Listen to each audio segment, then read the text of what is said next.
Before you scroll away, listen carefully.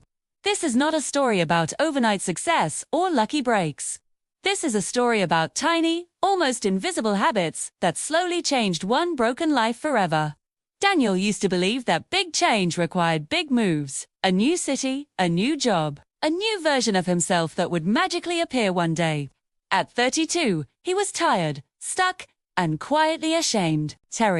Every morning, he woke up before sunrise, not because he was disciplined, but because anxiety would not let him sleep.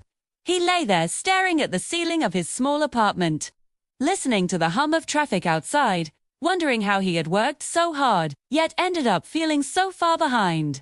Daniel had once been the promising one, his mother. Susan used to tell her friends, he's going to do something big. His younger sister, Emily, looked up to him. His college friends thought he would lead them all. But life did not follow the script. He failed at his first startup. He quit his second job after being told he wasn't leadership material. His savings disappeared quietly, month by month, until even small expenses felt heavy. What hurt most was not the failure. It was the silence that followed. Friends stopped calling. Families stopped asking questions, not because they didn't care, but because they didn't know what to say. Daniel learned how to smile and say, "I'm fine," while something inside him slowly collapsed. Every night, he promised himself, "Tomorrow, I'll change everything." Tomorrow, he would wake up early, exercise, work harder, think smarter, be more confident. But tomorrow never listened.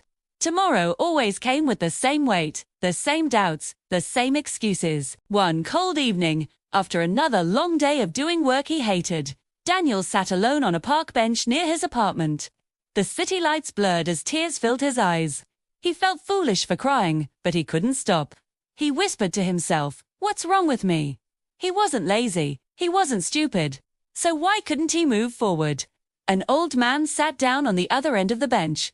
His name was Arthur. Daniel didn't know that yet. Eyes and slow movements, the kind that suggested he had lived through many storms and survived them. After a long silence, Arthur spoke gently. "Hard day." Daniel nodded. Normally he would avoid conversation, but something about that simple question broke his defenses.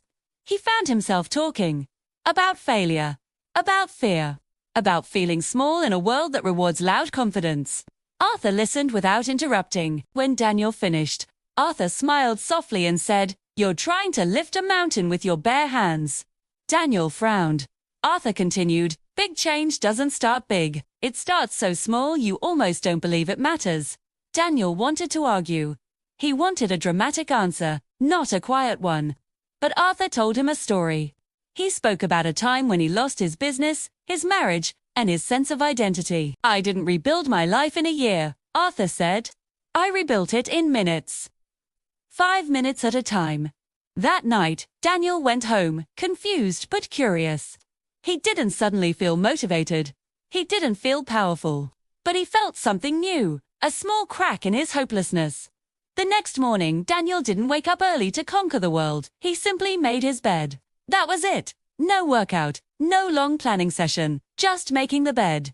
It felt almost stupid. When he looked at the room afterward, something felt slightly different, slightly lighter. The next day, he added another small habit. He read one page of a book instead of scrolling on his phone. One page, not a chapter, not an hour, just one page.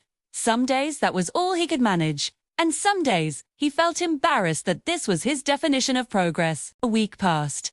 Then too, Daniel still felt fear. He still doubted himself. But something subtle was changing. He started trusting himself again, not because he had achieved something big, but because he was keeping small promises. At work, his manager, Lisa, noticed he was different. Not louder, not suddenly confident, just consistent. He showed up on time. He finished small tasks carefully. He stopped apologizing for existing. When a mistake happened, he fixed it quietly instead of panicking. One evening, Emily called him. "You sound different," she said. Daniel laughed. "I don't feel different," Emily replied. "That's the point. You sound calm." There were setbacks, many of them. Some mornings, Daniel skipped his habits and felt the old guilt rush back.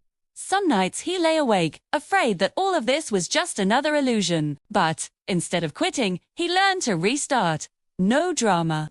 No punishment. Just return to the next small habit. Months passed.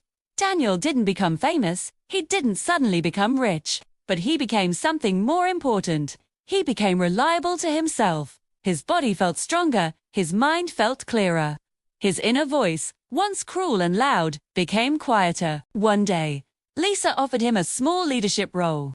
Nothing glamorous, just managing a tiny project. The old Daniel would have panicked. This time, he accepted calmly. He focused on small actions, clear emails, honest conversations, daily planning. The project succeeded, not because Daniel was brilliant, but because he was steady. Daniel realized something powerful. Discipline was not about forcing himself to be perfect. It was about respecting the process even when emotions screamed otherwise. On the anniversary of that night in the park, Daniel returned to the same bench. Arthur was not there. He never saw him again. But Daniel smiled, remembering those words about lifting a mountain one stone at a time. That evening, Daniel recorded a voice note for himself. He talked about how small habits had saved him. About how self-belief is not a feeling you wait for, but a muscle you train. About how failure is not the opposite of success, but part of the path. Later, that message became a story shared on a channel called MindShift Tales, reaching people who felt as lost as Daniel once did. People who thought they needed a new life, when what they really needed was a new daily choice. Today, Daniel still struggles, he still doubts, but he no longer feels powerless. He understands that every small habit is a vote for the person he wants to become. Drinking water instead of skipping meals. Writing one paragraph instead of quitting. Taking one deep breath instead of exploding. And here is the truth this story wants to leave you with. You do not need a perfect plan. You do not need confidence to start. You do not need permission to change. You need one small habit done with honesty, repeated even when no one is watching. Big change does not arrive with noise. It grows quietly, inside ordinary days, through small actions that feel too simple to matter.